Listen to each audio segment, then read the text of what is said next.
¿Qué es más eficiente? ¿Un grupo de personas trabajando juntas o el individuo más inteligente de ese grupo trabajando solo?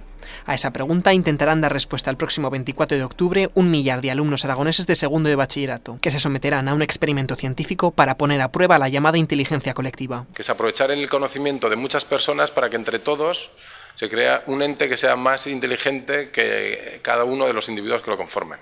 El experimento, coordinado por la obra social La Caixa y la Fundación Ibercibis, se desarrollará en diversos centros aragoneses, donde los alumnos se someterán a un examen con preguntas de ciencias y letras. Puede ser que al final copien todos de todos.